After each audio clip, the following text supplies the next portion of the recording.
Hi there, everybody. Thanks for joining me from the LMP Multimedia Studio. I'm Schweigert, and this is the Huddle's post-game recap.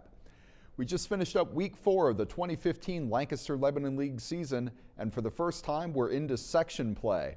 So we have a lot of action to talk about. Let's jump right in with the big game in Section 2, our LMP Game of the Week, the clash between Solanco and Lampeter Strasburg earlier in Quarryville. This was a coming out party for the Golden Mules, who really took a big step forward as a program tonight. They made a statement, had a dominating performance. They beat the defending section champs 42-14 in a weird game that featured delays because of flickering lights at the stadium. We had a player who was injured, and that slowed things down a little bit, but nothing could slow down the Solanco offense. They just wore Lampeter Strasburg out with their ground attack, and it seemed like almost all of their drives were capped by one guy. That's quarterback Noah McCardell with a huge game for Solanco. He had 5 touchdown runs tonight. Troy Miller added a 95-yard touchdown on a kick return for the Golden Mules, who are now 4-0 overall and will host Lancaster Catholic next week. LS, the defending section champs, fell to 2-2 overall. They'll try to rebound next week against Cocalico. Let's stay in Section 2 for some other scores now. Lancaster Catholic rode a great performance from quarterback Brian Downey to a 25-13 victory over Garden Spot. Downey passed for 158 yards, rushed for 220 yards, and 3 touchdowns on 37 carries. So he had a long night tonight.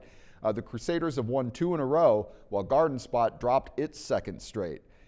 Elsewhere in Section 2, Manheim Central jumped all over Elizabethtown, beating the Bears 49-0. Quarterback Cody Kegeries threw for 2 touchdowns and ran for another one for the Barons, who are now 3-1. And finally, in Section 2, Cocalico got 2 touchdowns each from DJ Fabiani and Trevor Fickthorne and beat up Lebanon 50-6. That evened the Eagles' record at 2-2. Let's move on to Section 1, which could be a really interesting race this year. Wilson, Hempfield, and Manheim Township, the Section's 3 preseason frontrunners, all won big games tonight.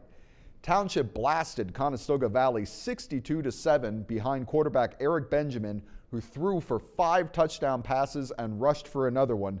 Township has won 3 in a row now. Benjamin had 272 passing yards before he went to the bench for good in the 3rd quarter. CV has got to find a defense. Meanwhile, the Buckskins have given up 54, 54, and 62 points in their last 3 games. Elsewhere in Section 1, Hempfield clubbed Penn Manor 35-18 behind a big performance from running back Will Blair, who had 4 touchdown runs. That was the 4th straight win for Hempfield, who is undefeated on the season. And meanwhile, Wilson, the defending section champ and the team everybody's gunning for in Section 1, they bounced back from last week's loss to Central Dauphin with a 38-7 beatdown of McCaskey. Tommy O'Brien, the running back who's subbing in for star runner Shane Dantzler, had a big game for the Bulldogs tonight with 2 touchdowns. And finally in Section 1, Cedar Crest snapped its 2-game losing streak by hammering Warwick 34-13. The superbly named Justice Bellman rushed for 214 yards and 4 touchdowns for the Falcons. Let's move on to Section 3, where we had one of the league's undefeated teams go down tonight as Anvil Cleona lost to Donegal 39-13. Tanner Shirk had 2 touchdown runs for the Indians, who evened their record at 2-2 and broke a 2-game losing streak.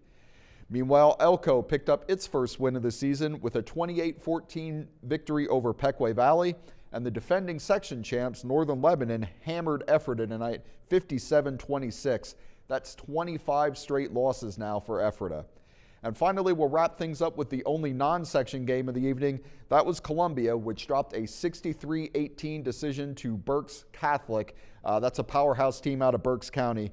That's the 4th straight loss for the Crimson Tide, who has been outscored 181-72 in its first 4 games, all losses. So there you have it, all of week 4 wrapped up in one tidy little bowl. Thanks for joining me, and don't forget to follow Lancaster Online or our print edition for all the game details, and be sure to follow us on Facebook and Twitter. Have a great weekend, everybody. Good night.